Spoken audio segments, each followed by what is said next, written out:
Welcome back, everybody. It's another episode of Connect, Share, Prosper. I'm your co-host, Chris Angel, here with your host, Chaz Wilson. Today, Chaz, we're talking about Chaz Wilson's preferred productivity journal or calendar.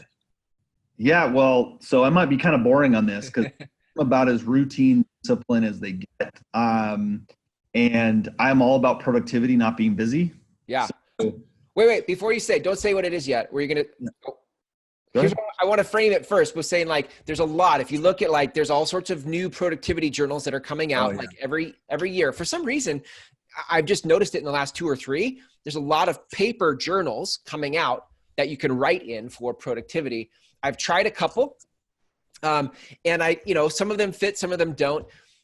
So we're addressing this because it's a topic that's on people's minds, and there's people making a lot of money right now coming out with their own productivity journals. So that was what inspired me to ask you. Now I'm curious what you use.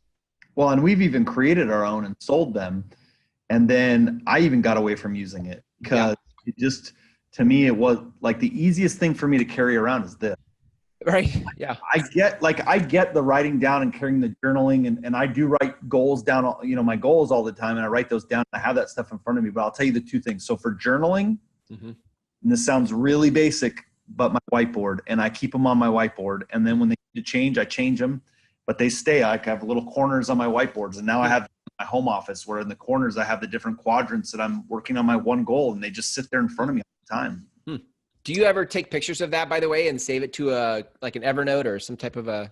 Yeah. I mean, I take pictures of it. The reality is by looking at it every day up there on the whiteboard, it's just in front of me all the time. I could just, rehearse them. So there's that piece, and then from a calendaring piece, I am a Google Calendar nut. Like if it's not on my calendar, it just does not happen. It doesn't exist. I don't pay attention to it.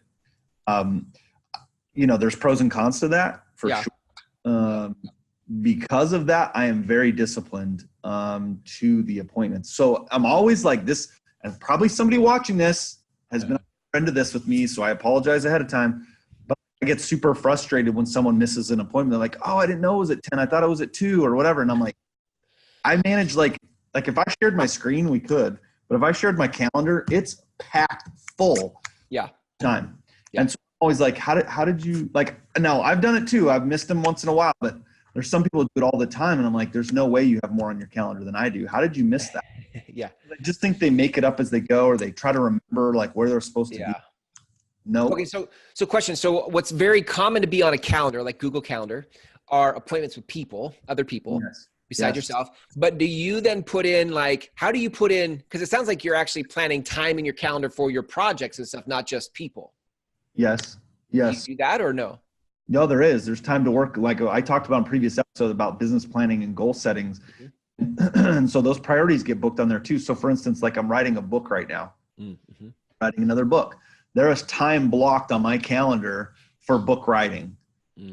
There's time on my calendar blocked for development of webinars, so I can actually work on the funnel, if you will, for the webinar. Right. Those things get put on my calendar if they're a priority. This is extra credit. It's not, it's on the heels of this conversation, which is, it's one thing to put it in the calendar, but I show up to my calendar and it says, oh, go write. This is your window. This is your time block to go write. And I don't feel like writing. How do you manage your energy going into these different blocks of time to do what you said you were going to do? Because I think a lot of people don't. Yeah. I think people get the idea of time blocking. They're like, oh, well, yeah, we'll try that. We'll put it on, let's use Google Calendar to do my productivity journaling. So I'm going to put write my book and do my funnels and all the stuff. And then we show up to the time blocks and then we don't do it. I don't know. That's hard for me because my calendar, if it says do this, so that's the thing is when I sit down and I plan out my week or I plan stuff out. It's hard to get appointments now because I have just blocked this out. One of the challenges I have to do is allow more white space. That's one of the things we've talked about, not too much. So I've been on both, and I want to talk about that because I've been on both swings of that. Yeah. But to your point is I know that because my calendar, I know my calendar is so full. If I don't do it on the time it's blocked, I may not be able to get to it for 2 more weeks. And that becomes one of my drivers to go, I have to do it right now because the way my calendar is and the way my time is set up, I may not be able to get back to it. That's really good, man. You know Parkinson's law, which is the time it takes to complete a job will expand to the amount of time you give it. And if you don't have the time to squirrel, then you'll get it done. And if you do have time to squirrel, you'll be like, well, it's on my calendar today, but I'll do it later this week because you have time to do it later. And so so true. But one of the things I want to talk about is like the white space calendar thing, like the myth and that. So let me give context. So again, I'm very similar to where I was years ago, but it's just like packed full. The challenge becomes I don't have a lot of ability to pivot, change, white space it, and have something come up and I can do anything about it.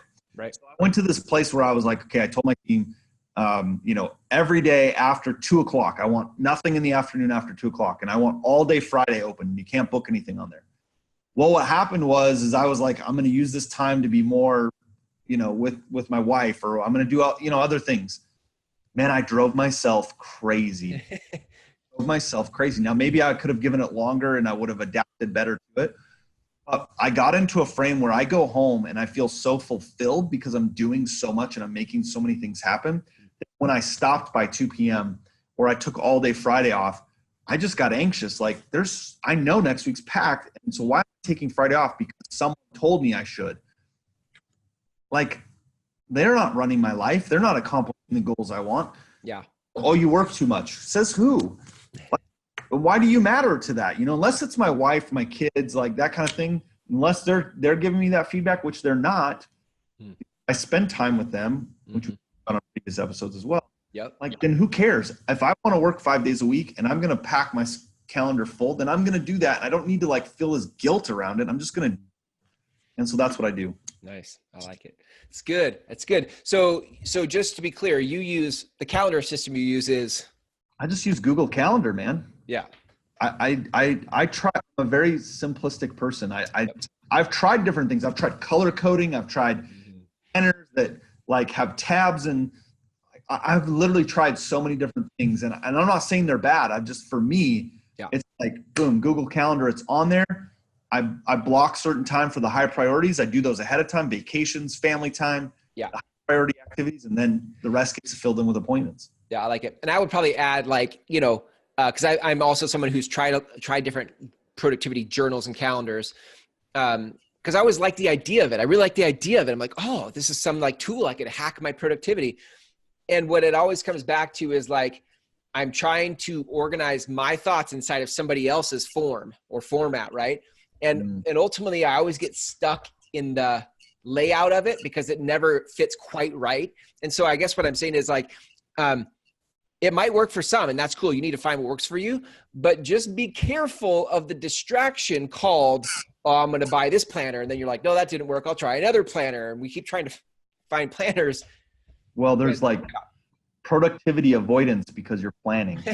Right. Plan, and I don't actually be productive. I don't pick up the phone. I don't. Yeah.